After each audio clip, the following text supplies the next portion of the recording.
Jin stared out the window of her small room. The 3 moons of Novatera hung in the night sky. The biggest one glowed red. Jin sighed and turned back to her desk. Her homework sat there, half done. Another boring essay about how great the Galactic Confederacy is, she muttered. In the year 2157, humans lived on many planets. Novatera was one of them. But humans didn't rule themselves. 7 alien races formed the Galactic Confederacy. They said humans were too wild to govern themselves. The aliens made rules for everything. Jin picked up her pen and wrote what her teachers wanted to hear. That humans needed guidance, that the aliens knew best, that Earth had been chaotic and dangerous. A soft knock interrupted her thoughts.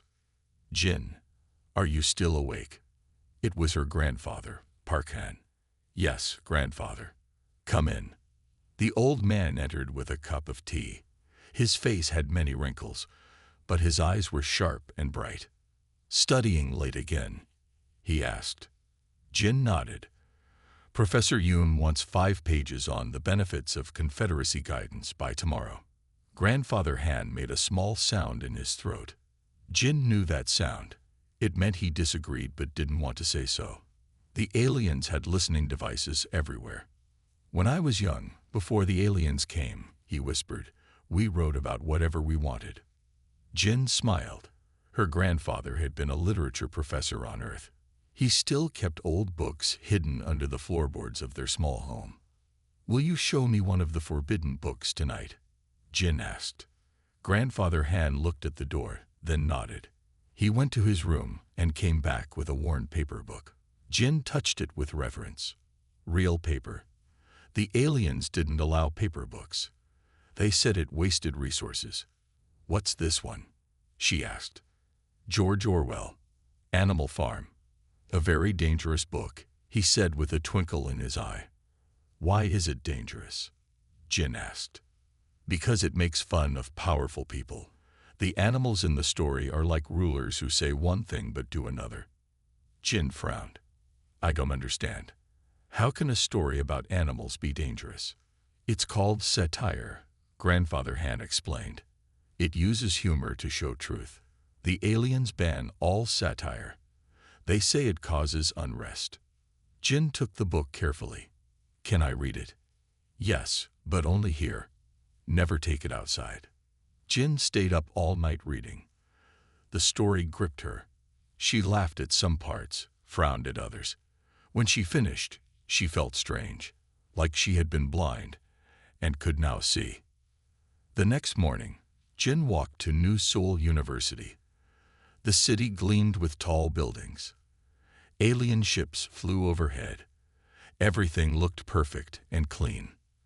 But now Jin saw things differently. She noticed how humans moved aside when aliens walked by, how the alien guards watched everyone, how the news only showed happy humans thanking the Confederacy. In class, Professor Yoon collected the essays. "Today we study Earth literature," he announced. "The Confederacy has approved these selections to show how humans improved with guidance." Jin opened her tablet. The reading list showed Shakespeare, Dickens, and Hemingway, but with many parts missing. Jin had read the real books in her grandfather's collection. These versions had all the criticism and questioning removed. Her friend Kim Da leaned over. "Boring class again," he whispered. Jin nodded, but her mind was racing. "Meet me after class," she whispered back. "I need to show you something." A strange feeling grew in Jin's chest. Not quite anger, not quite excitement, something new. She thought of the animals in the book who finally saw their leaders for what they were. For the first time, Jin wanted to write something real. That night, Jin met Kim Da at the university's computer center. The large room was mostly empty. Only a few students worked on late projects. Da was the best computer student in their year. He could make machines do things no one else could. "What did you want to show me?" Da asked. Jin looked around to make sure no one was listening. "I read a book from Old Earth. A banned book." Da's eyes went wide. "Jin, that's dangerous." The aliens check everything. I know, but this book showed me how the aliens hide things from us. Our history classes don't tell us the whole truth. Day looked nervous but interested. What was the book about? It was called Satire, Stories that Make Fun of Rulers. The aliens don't want us to know about it. Day thought for a moment. Actually, I found something strange in the network. Come see. He led Jin to a corner computer. His fingers moved quickly over the keys. The aliens block most old Earth information, but I found a gap in their system. The screen changed to show a login page. Day typed a long string of code. I didn't tell anyone, but last week I found a way into the restricted archives. Jin gasped. Isn't that against the law? Day nodded. Very much so. But I was curious. The screen filled with folder names. Day clicked one called Pre-Contact Literature. Thousands of book titles appeared. This is the full human library, Day said. Not the cut versions the aliens let us read. Jin stared in wonder. So many books. She saw titles she had never heard of. Can we read them? Yes, but carefully. We can't download anything. We have to read here, and we can't tell anyone. For the next 2 hours, Jin and Day read stories, poems, and essays from old Earth. They found many examples of satire. Writers who used humor to fight kings, dictators, and corrupt leaders. These writers didn't use weapons, Jin said. They used words and jokes to show truth. Day nodded. And that's why the aliens don't want us to know about satire. They're afraid we might laugh at them. On the walk home, Jin felt like her head might burst with new ideas. The aliens always said they were helping humans, but what if they were just controlling them?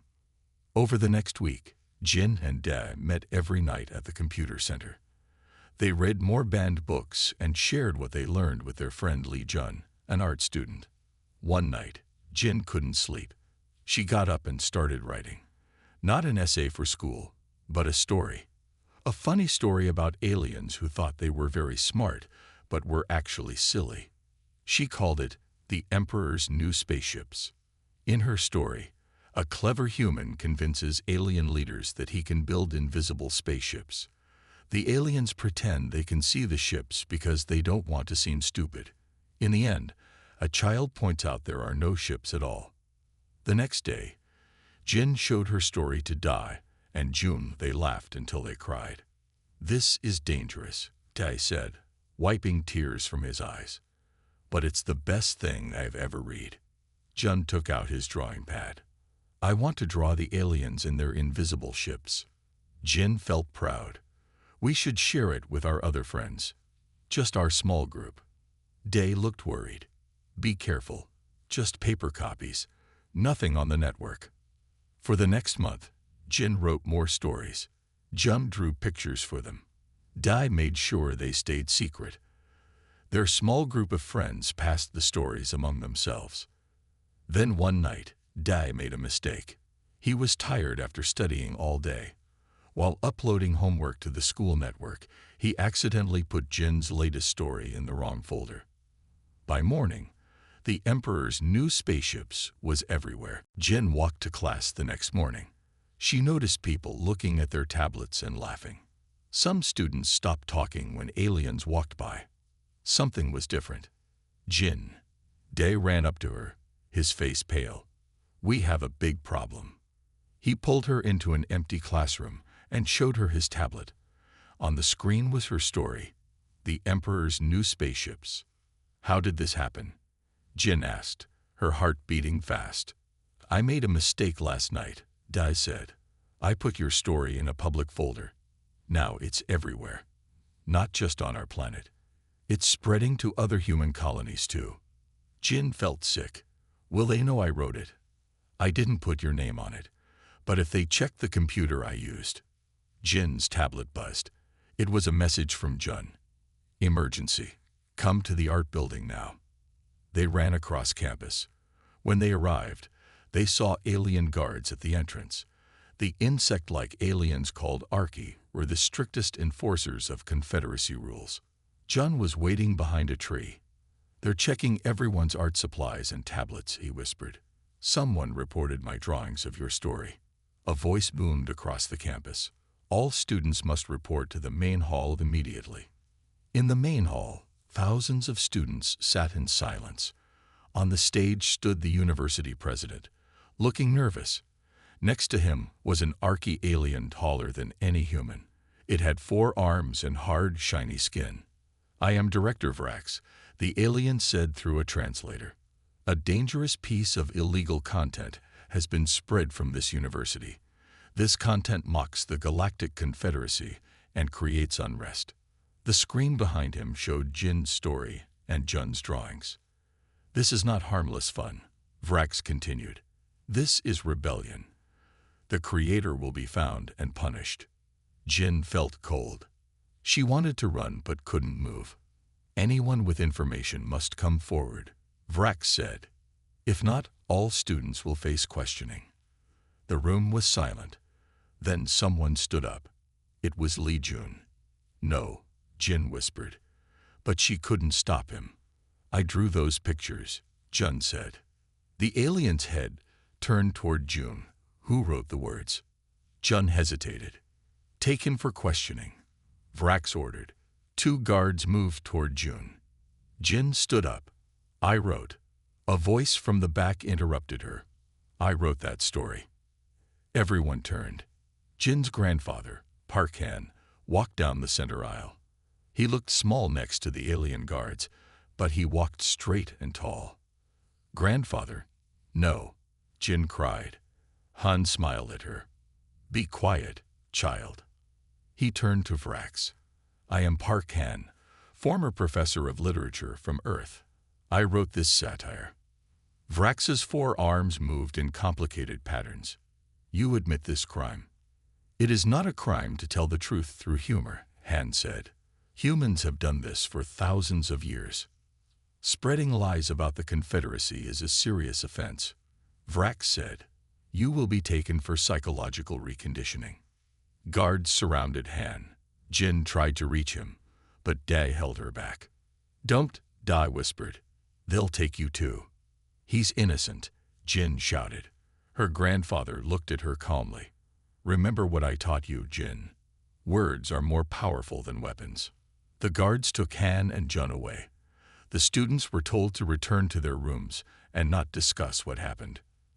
That night, Jin cried until she had no tears left. Then she made a decision. I'm going to save them, she told Da. How? The aliens are too powerful. Jin picked up her pen. With the only weapon I have. Words. But when they tried to access the computer network, a message appeared. All systems restricted by order of Director Vrax. Now what? Dai asked. There was a soft knock on Jin's door. When she opened it, a girl stood there. It was Choi Mai from engineering class. They had never spoken before. I can help you, Mai whispered. But we need to leave now. Jin and Dai followed Choi Mai through dark streets. They stayed in shadows and avoided the alien patrol ships flying overhead. Where are we going? Jin whispered. Somewhere safe, Mai said. She rarely spoke in class, but now her voice was firm and sure. They reached the edge of the city where old buildings stood empty. Mai led them to a warehouse with broken windows. Inside, it looked empty, but Mai moved to a back wall and pressed a hidden button. A section of the floor slid open. Down here, she said. Underground, they found a room full of people and computers. Some faces Jin knew from the university. Others were strangers. A man stepped forward. I'm Kang. You're the girl who wrote the story. Jin nodded. Your story is everywhere now, Kang said. People are sharing it on all human planets. They're even translating it for other species. I just wanted to make my friends laugh, Jin said. I didn't mean to cause trouble. You did more than cause trouble, Mai said. You showed people they can question the aliens. We've been waiting for something like this. Who are you people? Dai asked. We're Earthlight, Kang explained. A network of humans who want freedom. We've been working in secret for years. But we were making slow progress, Nye added, until your story. Now everything is changing fast. A screen on the wall showed news from other planets. Jin's story had sparked protests. Humans were telling jokes about the aliens and laughing openly.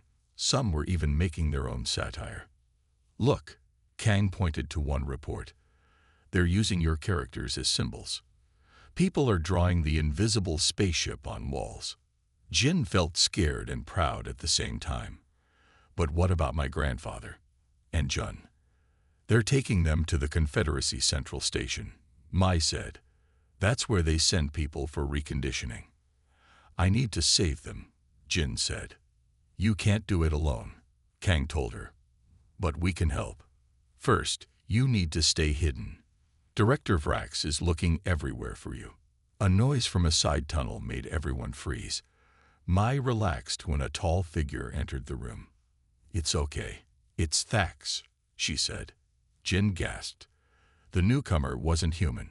He was a Soran, a reptile-like alien with green scales and yellow eyes. Sorans were part of the Confederacy. An alien. Dad moved in front of Jin to protect her. Thax is a friend, Mai said. Not all aliens agree with the Confederacy.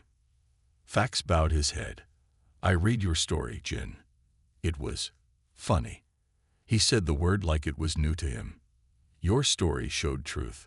My people are also controlled by the ruling species. Jin didn't know what to say. She had never thought an alien would support humans. Vrax has a human helper now, Thax continued. Oh, some from the city government. They are offering rewards for information about the author. Kang turned on more screens. They showed Sung speaking to a crowd. He was a tall man in a perfect Confederacy uniform. This dangerous content threatens the peace between species, Sung said. The author is not brave but foolish. Humans need guidance. We are not ready for freedom. Jin felt angry. He's human. How can he say that? Some humans do well under alien rule, Mai explained. They get power by helping the aliens control other humans. Thax moved closer to Jin. Your story works because it uses humor, not hate. Even some aliens are laughing. This scares the leaders most of all. What do we do now? Jin asked. First, we get you somewhere safer, Kang said. Then we plan how to free your grandfather and friend. And then? Jin asked. Nai smiled. Then you write more stories. The most powerful weapon we have isn't guns or ships. It's your words. As they prepared to move, Jin thought about her grandfather's books. About the power of satire through history. For the first time, she understood why the aliens feared it so much. Words could bring down kingdoms. For 3 days, Jin stayed in the underground base. She learned that Earthlight had secret members on many planets.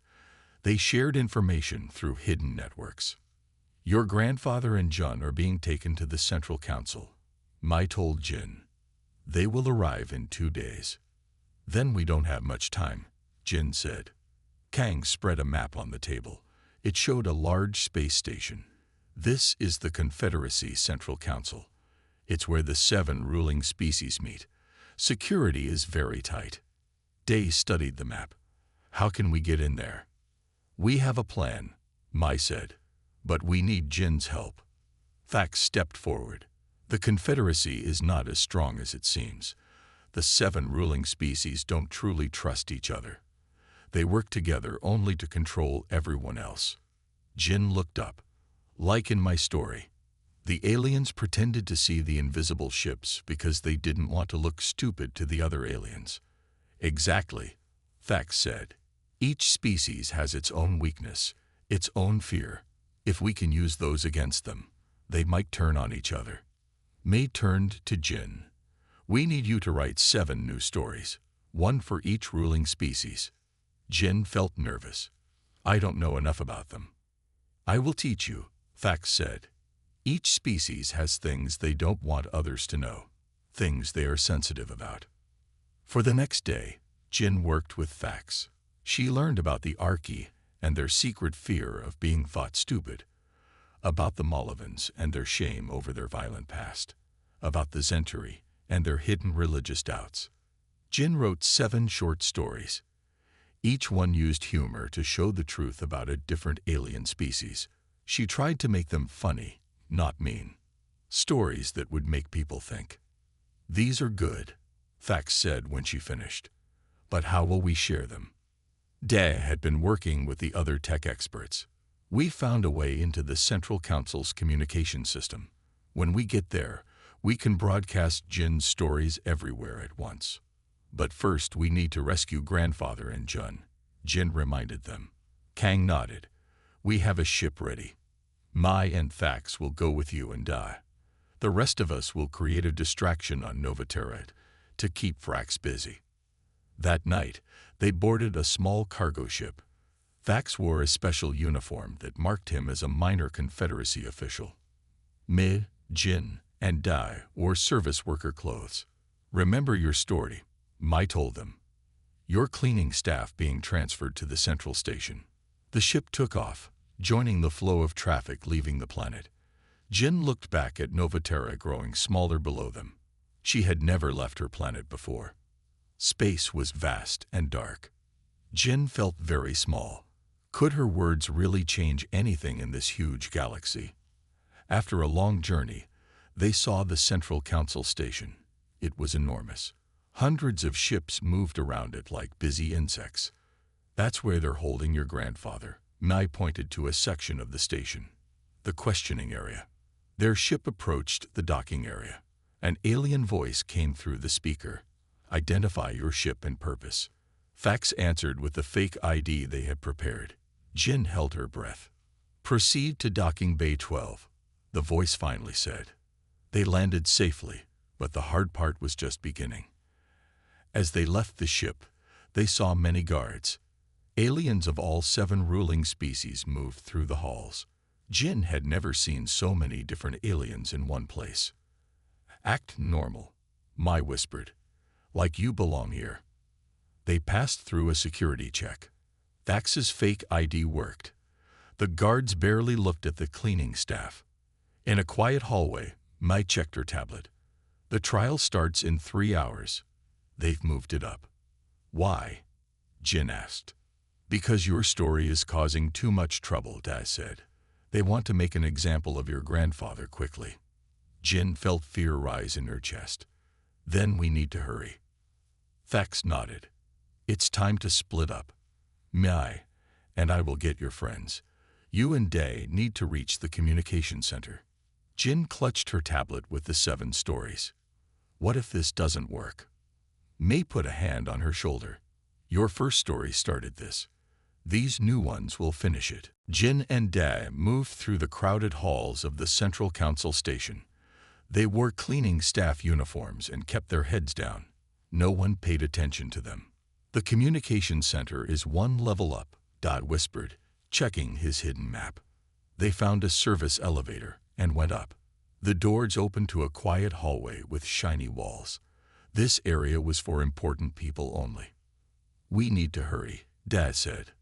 "The trial starts soon." They reached a door marked Communications in alien symbols. Dae used a special card that Mai had given him. The door opened. Inside, machines hummed. Screens showed different parts of the station. No one was there. "Good," Dae said. "They're all at the trial." He sat at a control panel and started working. "This will take a few minutes." Jin looked at the screens. One showed a large room filling with aliens. "That must be the trial room," she said. Another screen showed a small holding area. Jin gasped. Her grandfather and Jun were there, guarded by 2 Archi. "I need to go to them," Jin said. Dae looked worried. "That's not the plan. We're supposed to wait here." "I can't wait," Jin said. "What if Mai and Thax don't reach them in time?" Before Dae could stop her, Jin ran out. She followed signs to the holding area. Her heart beat fast, but she tried to look calm when aliens passed by. Finally, she found the right door. 2 guards stood outside. Jin froze, not knowing what to do. Then she heard shouting from down the hall. Mai appeared, running and yelling. Fire! Fire in Section 3. The guards looked at each other. One ran to check. The other stayed at the door. Then Fax appeared behind the remaining guard. He was wearing a high-ranking officer uniform now. "You're needed elsewhere," he said to the guard. "I'll watch the prisoners." The guard hesitated, then nodded and left. Fax quickly opened the door. Jin ran in. "Grandfather," she cried. Park Han looked up, his face tired but his eyes bright. "Jin, what are you doing here? It's dangerous." Jin's 7 stories played on every screen in the Central Council station. Each story showed one ruling species in a funny but true light. The stories weren't mean, but they showed things the aliens tried to hide. In the trial room, chaos broke out. Some aliens laughed. Others shouted angrily. The Archie leaders buzzed their wings in fury. "Shut it down!" Director Vrax screamed. "Stop those broadcasts!" Guards ran to catch Da, but it was too late. The stories had gone out to the whole station, and from there to planets across the galaxy.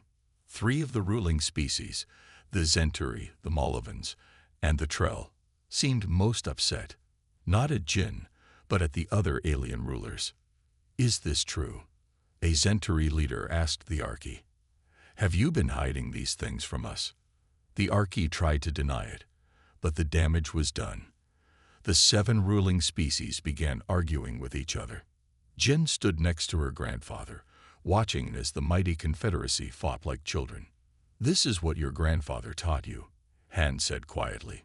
"Satire shows truth that people try to hide. It makes the powerful look foolish." Guards surrounded Jin and her friends. Oh-sung stepped forward, his face red with anger. "Arrest them all," he ordered. "These criminals have attacked the Confederacy." But something strange happened. A tall Molovan leader raised her hand. "Wait," she said. "I wish to hear what this human girl has to say." The room went quiet.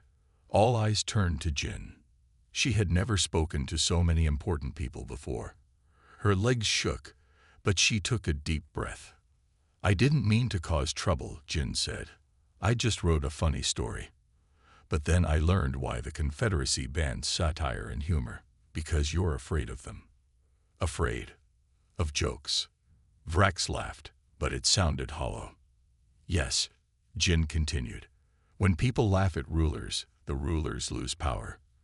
When people see the truth through humor, they can't be controlled anymore."